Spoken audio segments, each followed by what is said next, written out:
Hello, and welcome to the first ever episode of The Indian Psyche. My name is Kinjal Bhansali, and I am a counseling psychologist and the founder of Naya Mental Health. In this video series, we are going to be talking to a lot of people and about a lot of things, all pertaining to mental health. We'll be debunking some mental health myths, talking about some lesser known mental health facts, and a lot more.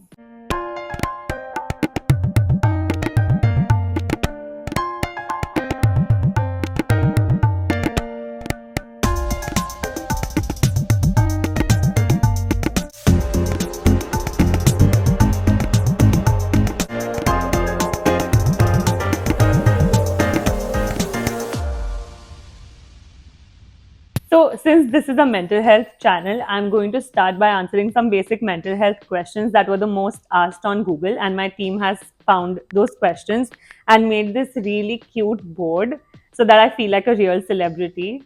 So, let's get started. So, the first question is mental health important? We're starting with kind of an easy one, but unfortunately, it was one of the most asked questions on Google. So I'm just going to state it plainly. Yes, mental health is important.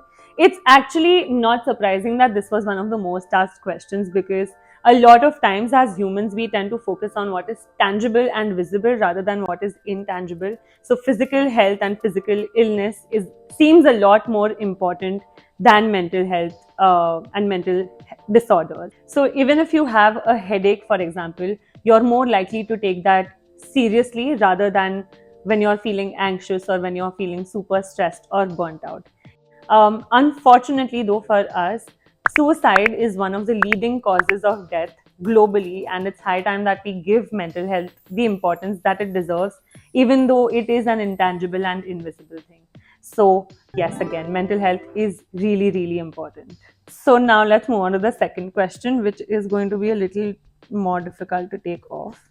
The question is mental health hereditary? So, what I think this question means is, are mental disorders genetically inherited?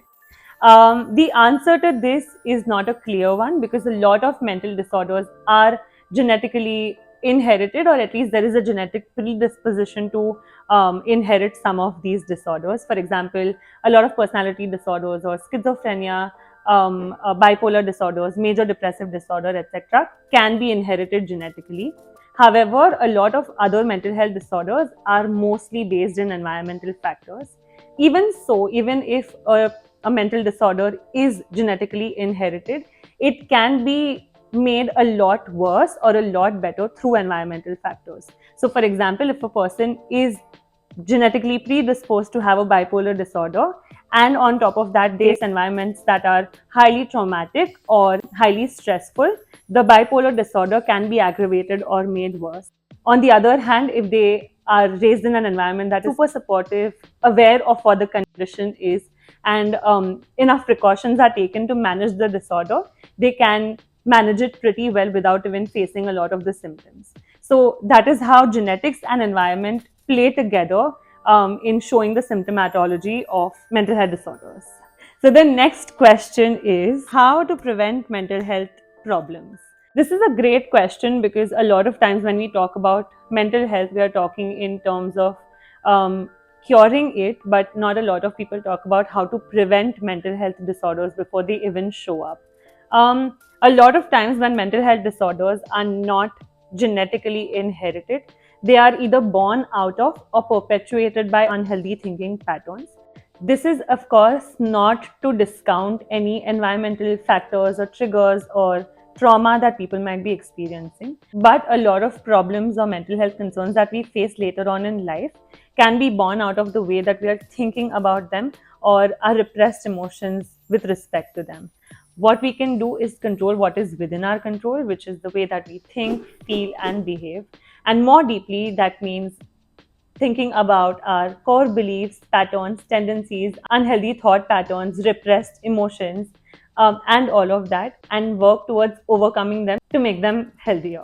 The way to do this, of course, is through regular introspection and being highly aware and mindful of how you're thinking, feeling, behaving at all times.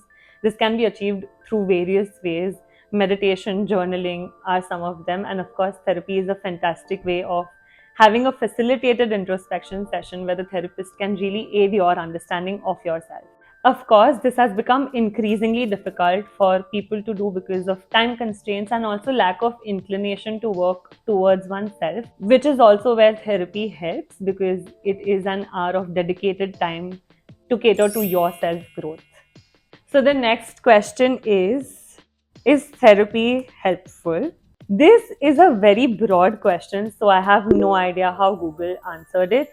But to measure the helpfulness of therapy, there's a lot of factors that come into consideration. For example, what did you go in with? How long did you give therapy a chance? How your therapist was? How are your environmental factors, your willingness to learn, unlearn, and change, your continuity and regularity in therapy, and a lot more. Therapy, like I said, is a facilitated introspection session. So, the therapist, with their knowledge of psychology and the human mind, is going to help you identify and recognize and make clear what your subconscious beliefs and unhealthy habits, tendencies, patterns are. And with that, what you do is entirely up to you. Therapy also offers you a completely non judgmental and safe space, which is obviously the best environment for personal growth and self development. In addition to that, therapy is also researched and proven to be extremely effective for a variety of mental health disorders. So, to sum it up, yes, therapy is super helpful. Now, the second last question is, why is mental health a taboo? This is really interesting and also very culturally specific. Firstly, like I said, because it is something intangible, it is often difficult for people to really place it and understand what it is and where it is coming from. Also, for the longest time in India, mental health wasn't really considered a legitimate thing. So, anytime anyone experienced a psychotic or a nervous breakdown, it was simply associated with something that was paranormal and equally unexplainable, which was possession by a spirit or a chudel or a booth.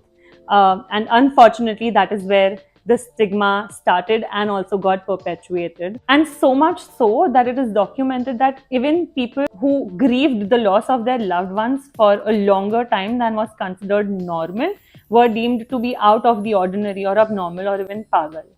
And the last question is how to start my mental health journey.